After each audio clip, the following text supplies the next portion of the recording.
Deru suara mesin rajut terdengar nyaring di sepanjang gang kawasan padat penduduk ini.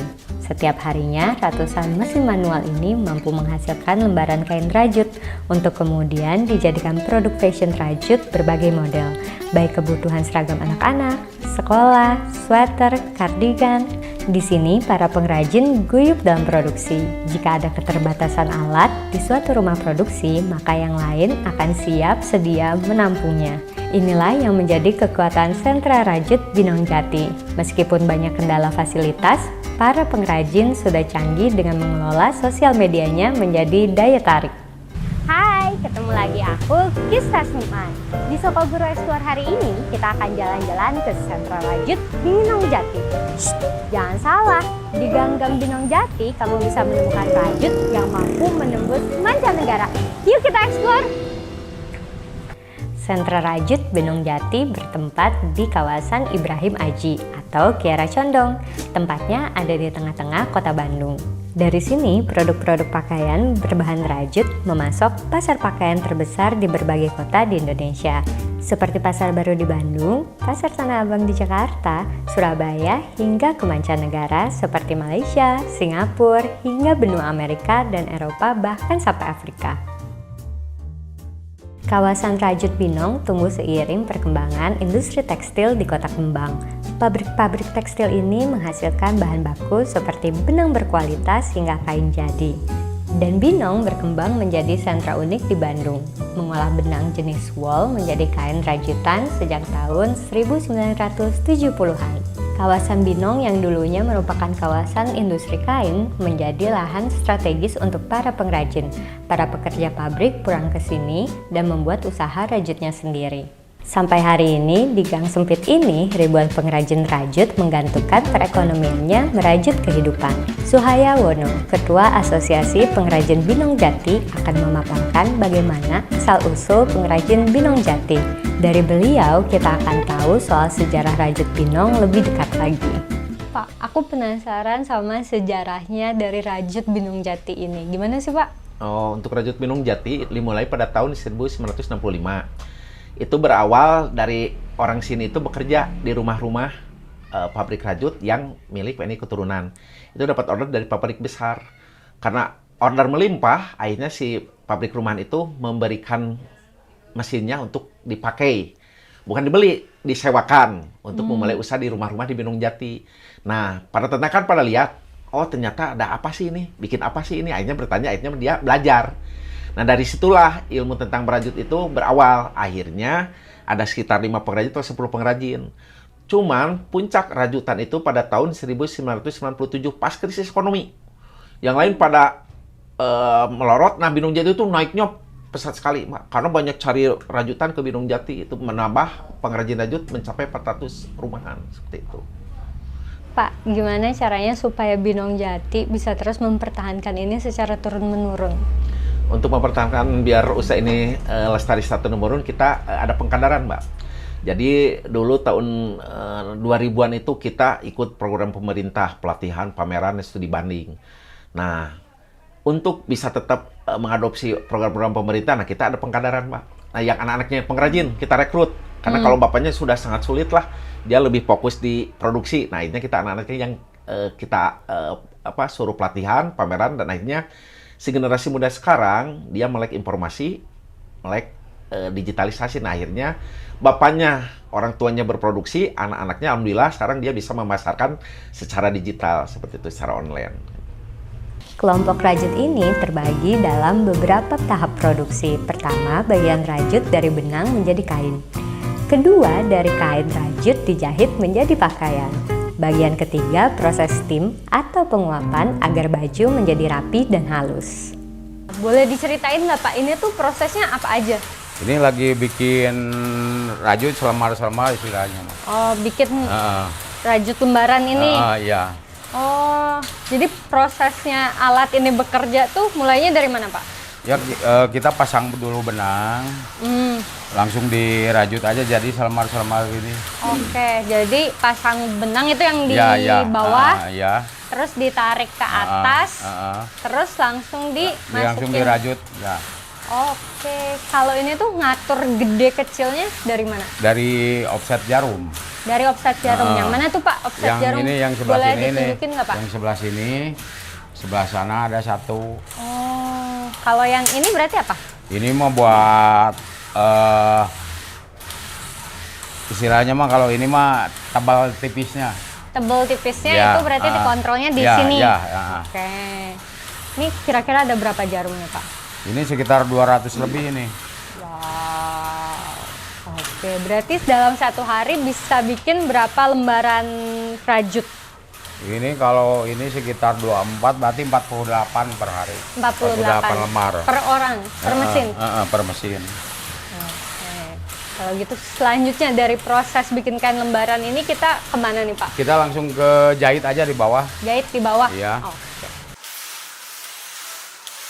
Kita dari lembaran tadi langsung ke, kalau di konveksi itu jahit, kalau di kita namanya linking ini. Oh, jadi linking tuh kayak gimana? Apa Buat- yang bedain dari penjahit? Buat bentuk, langsung bentuk jadi bajunya di sini, dibentuknya. Oh, di polanya Ya, di polanya di sini. Mm-mm. Berarti yang nentuin ukuran tuh pas tadi di atas atau di sini? Kalau ukuran di atas, cuman kalau pola di sini. Setelah linking ini, berarti lanjutnya kita Ke itu, paling ke ini langsung ke obras aja ini. Langsung ada mesin obras, langsung diobras di sini. berarti ini finishingnya ya obras tuh terakhir ke sini. Udah dari sini langsung ke ibu yang itu di som namanya. Som tuh apa berarti? Istilahnya dimasuk-masukin biar di finishing biar bagus gitu ya. Oh, kayak quality control berarti. Iya. Kita dari obras langsung ke ini bagian posisi ini. Langsung di finishing semua di sini. Jadi ini quality control yang Ya. dicari itu apa sih supaya kualitasnya Ya maksimum? ada yang rusak-rusak kan bisa kelihatan, yang jelek-jelek dari sini. Dari sini langsung kita steam langsung. Ini kita langsung ke proses steam ini. Oh, kenapa harus di steam Pak? Biar agak lebar dikit, biar nggak kusut istilahnya. Agak lebar jadi ukurannya. Ini berarti terakhir setelah Ya. ini tuh langsung dikemas atau ada step lainnya? Langsung dikemas aja. Oke, langsung dilipetin, Ya. masukin plastik, Nah, siap dijual. Iya. Di Binong Jati terdapat 400 rumah produksi. Rata-rata satu rumah produksi bisa membuat 100 helai rajut per hari. Jika ditotalkan, terdapat 40.000 rajut diproduksi setiap harinya. Setiap rumah produksi setidaknya memberdayakan 10 pekerja, sehingga kalau ditotal ada 4.000 pekerja yang diberdayakan. Namun, permasalahan penjualan masih mengikat pada sentra ini. Distribusi yang terbatas dan pasar luring tidak begitu menghadirkan penjualan yang masif. Kalau sekarang kan udah ada digital. Aku penasaran, gimana sih zaman dulunya Binong Jati ini jualan rajut? Nah, kalau dulu istilahnya kita maklun, Mbak. Jadi si orang tua itu bikin baju, dia setor ke pabrik-pabrik. Nah, setelah itu tahun 80-an, mereka bikin sendiri, dia setor ke Pasar Baru. Ke Pasar Baru, hanya di Bandung. Baru tahun 90, baru mereka ke Tanah Abang. Itu secara manual, kirim sendiri, tidak pakai ekspedisi. Kita pakai bis, barang diangkut di bagasi. Nah, setelah itu, tahun 2000-an, kita beramai-ramai berdagang di Tegal Gubuk, Cirebon. Nah, itu sejarah. Rajutan di sana ada 10 kios. Nah, itu yang terjadi. Karena barangnya murah, akhirnya terjadi retur barang yang cukup signifikan. Nah, saya sangat khawatir. Karena apa? Tidak ada add value-nya barang itu. Nah, baru tahun 2018, baru digital masuk. Nah, baru di situ generasi muda melek. Ada nggak sih bantuan dari pemerintah? Kalau untuk dengan pemerintah, ya generik ya. Kalau untuk pemerintah, kita dari dulu, generasi saya pun hanya pameran, pelatihan, dan studi banding gitu. Nah, sedangkan Binong Jati itu tahun 1998 masuk ke 5 kawasan yang direvitalisasi. Cuman sampai 2022, tidak pernah ada revitalisasi. Malah sentranya semakin banyak. Kurang lebih ada 20 lebih lah. Dulu hanya 5, Mbak. Sentra Rajut Binong Jati, sentra Kawas Suci, sentra Jin Ciamplas, sentra Sepatu Cibaduyut, dan sentra Kain Cigonewa. Hanya 5. Malah kita pencanangan, cuman saat-saat ini belum ada tindakan konkret dari pemerintah untuk mewujudkan hal itu. Padahal di sini ada tanah pemerintah 9.000 meter, Pak. bagusnya itu tanah itu jadi showcase lah, atau showroomnya bagi para pengrajin, biar para pengrajin bisa menjual produknya secara langsung, seperti itu. Dengan bantuan yang sebenarnya sangat minim ini, Binong Jati kenapa tetap berjaya nih? Kalau dengan generasi muda yang sekarangnya sangat potensi, kita tidak bisa menunggu. Kalau menunggu kita akan habis. Kita akan habis dijamin, Mbak. Jadi akhirnya kita berjalan dengan kemampuan seadanya, dengan informasi yang seadanya, tapi kita tetap optimis. Ada generasi muda yang ingin berwirausaha untuk melestarikan rajut ini dengan cara dia ikut bikin pemasaran di media sosial, bikin kita acara-acara seperti Rajut Fest. Nah, yang akan kita dilakukan selanjutnya ya memang kita bikin desa wisata sih. Itu yang harus kita lakukan. Jadi kita nggak bisa nunggu lah terhadap kebijakan pemerintah saat ini. Dari berbagai tantangan itu, para pemuda di Binong Jati bergerak mengatasinya. Dari produksi rumahan ini, biasanya produksi rajut akan dikirimkan sesuai dengan langganan mereka.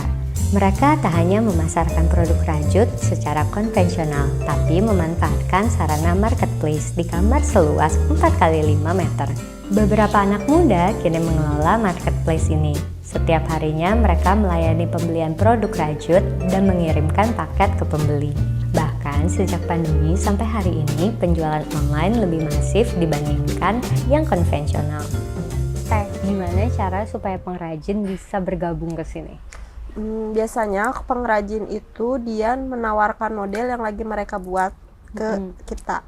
Sama kita nanti dianalisis model ini untuk kedepannya gimana nih pasarnya gitu. Kalau oke, bagus, kita bikin PO orderan ke mereka gitu sesuai dengan pesanan toko. Berarti kan kalau menentukan model terus nyari apakah itu akan laku atau enggak, memperkirakannya berarti kan itu udah termasuk menebak tren yang akan ke depan kayak gimana. Ada kiat khusus nggak untuk menebak nih? Kita lihat model-model yang lagi rame ya di luar sana, misalnya Korea style sekarang, K-pop, terus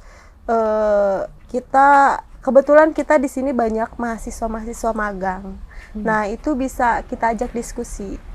Ya, anak muda sekarang kan senangnya model seperti apa gitu. Itu bisa jadi inovasi-inovasi juga buat kita menentukan model gitu. Kalau per hari bisa jual berapa pieces? Kalau lagi rame itu bisa sampai 1.000. Wow. Bukan pieces, tapi packingan. Wow, berarti satu packing juga bisa beberapa juga isinya. Iya, betul.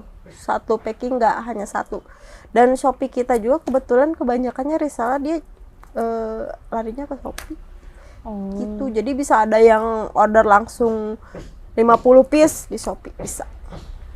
Sebelum pandemi, penjualan keseluruhan yang ada di kawasan sentra Rajut Binong mampu menghasilkan omset sebesar 1 miliar per hari. Untuk pengiriman secara online saja bahkan sampai di angka 1.000 paket setiap hari.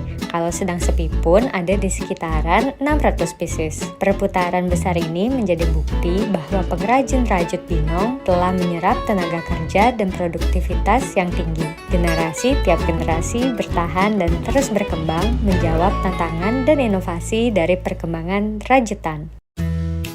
Tak hanya di bisnis, di sentra ini telah terbentuk kelompok kampungrajut.id.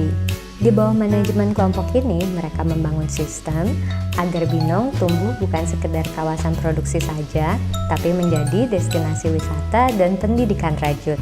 Kita akan berbincang dengan Eka Rahmat Jaya, pionir dari kelompok ini. Kalau dengar kampung rajut ini kan menarik ya, karena menggabungkan antara wisata dan juga edukasi tentang rajut sendiri. Kenapa sih kepikirannya bikin kayak gitu? Nah, kan rajut itu banyak ya Teh ya, di tempat lain juga ada. Kalau tamu datang ke sini, biasanya mau ngapain? Nah, kalau hanya belanja, itu di pasar baru juga bisa, di outlet juga bisa. Tapi kalau tamu datang ke kampung rajut itu diajarkan cara merajut, diajarkan bikin rajut seperti apa. Nah, tamu datang ke sini tuh bisa melihat proses produksi dari mulai bikin kain sampai ke produk jadi ada experience-nya begitu. Oke, jadi yang diciptakan adalah experience Ya. dari ngerajut itu sendiri, bukan cuma sekedar bawa pulang produk Betul. sih. Nah, kalau dampaknya nih untuk para pengrajut dan wisatawannya sendiri itu apa? Nah, dampak rajut sendiri, kalau rajut rame, pasti omset naik dong. Teman-teman pengrajin juga bakalan ikut kebantu lah. Jadi kalau semakin banyak tamu datang ke sini, pasti teman-teman pengrajin lain merasakan dampak. Plus ada efek dominonya pasti. UMKM yang ada di seputar Kampung Rajut sendiri itu bakalan kena dampak seperti kuliner, kontrakan atau homestay kalau sekarang begitu. Oke. Jadi bukan cuma untuk rajut, tapi yang lainnya pun ikut bergerak bersama. Ya. Untuk mewujudkan Binong menjadi wisata rajut, berbagai persiapan mereka siapkan. Mulai dari jasa layanan, ketersediaan homestay, hingga makanan bagi para pengunjung. Kalau untuk servis sendiri, apa aja nih yang diberikan untuk ke pengrajinnya dan juga wisatawan? Nah, untuk wisatawan sendiri, yang pertama, wisatawan itu kalau datang ke tempat kita, ke pengrajin itu biasanya mereka ada apa ya disebutnya, pas membuka pintu tuh pengrajin somenya hadekase mah. Jadi tuh? Senyum, sapa, salam, mangga, silakan masuk untuk melihat-lihat walaupun mereka tidak belanja. Pertama itu. Yang kedua ada guide. Jadi tamu itu mendapatkan servis guide lokal yang ada di sini, terutama teman-teman pemuda dari RW 1 sampai 10. Jadi satu kelurahan Binong ini yang tidak punya rajut, anak-anak mudanya kita berdayakan supaya apa? Dia bisa menjelaskan dan menjual daerahnya lah kepada tamu.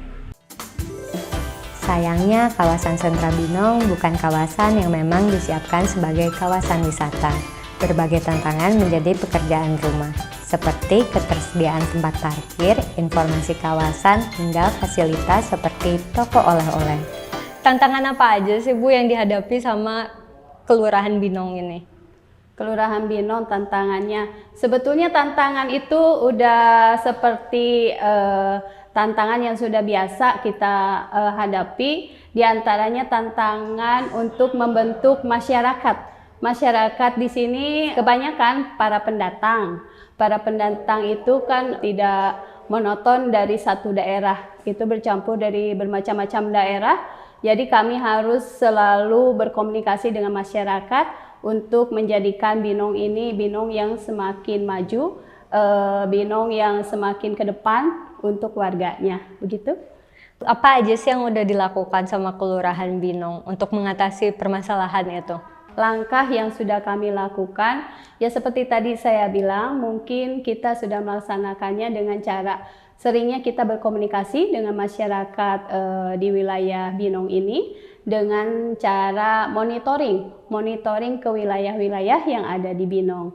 Rajut Binong itu kita sering mengajak para pelaku usaha rajut ini untuk mengikuti pelatihan-pelatihan atau kegiatan-kegiatan yang dilaksanakan oleh kelurahan. Namun, keterbatasan tidak menjadi alasan bagi masyarakat dan pengrajin untuk mewujudkan mimpi mereka. Dengan semangat guyup dan kebermanfaatan bagi masyarakat, mereka bahu-membahu membangun mimpi mereka. Bahkan beberapa fasilitas mereka bangun secara swadaya. Dari keuntungan penjualan kain rajut anggota pengrajin, mereka menyisihkan dana untuk menyokong kebutuhan mereka, mulai dari memperbaiki akses jalan, pembangunan sarana dan prasarana, hingga kebutuhan sosial lainnya. Kang Anton kenapa sih ikutan bergabung ngebantuin programnya Kang Eka? Satu, untuk memperdayakan masyarakat biar aktif mengikuti program-program Kang Eka. Kedua, untuk memperkenalkan Rajutan Binong Jati ini ke seluruh Indonesia, biar produk-produk kita lebih dikenal oleh masyarakat Indonesia. Apa sih dampak yang dirasain setelah ada Kampung Rajut? Produk kita semakin dikenal, terus pemasaran kita lebih luas. Gitu. Kang, ada dampak lebih lanjut nggak untuk masyarakat? Dan katanya tuh ada yang dilakukan juga untuk membantu anak yatim ya? Ya betul. Jadi kita mensisihkan sebagian dana ini untuk kepentingan masyarakat, terutama untuk pembangunan masjid, terus untuk santunan anak yatim, kayak ada Jumat Berkah gitu. Kalau harapan sendiri nih, punya mimpi apa sih untuk Kampung Rajut ini? Ya biar lebih maju, lebih dikenal oleh masyarakat Indonesia, terutama terus bisa memperdayakan masyarakat sekitar. Kang Anton punya tugas apa sih dalam program ini? Kalau di Kampung Wisata Binong saya sebagai CSR, kalau untuk di masyarakat terutama di masjid saya itu sebagai sekretaris, sekretaris bendahara sama PHBI, bagian pencari dana sumbangan gitu. Oke, jadi gimana tuh caranya? Ya, saya kayak bikin proposal, ngajuin ke perusahaan-perusahaan, terus sama kan banyak relasi ya, kita ngajuin proposal ke sana gitu. Dari gang sempit kawasan Binong, denyut rajutan mesin dan manusia bergeliat sepanjang hari. Dari tangan terampil serta keringat masyarakat Binong Jati, mereka mampu merajut asa kehidupan. Saya Kisah Snuman, sampai ketemu lagi di Sokoguru Explore selanjutnya. Bye!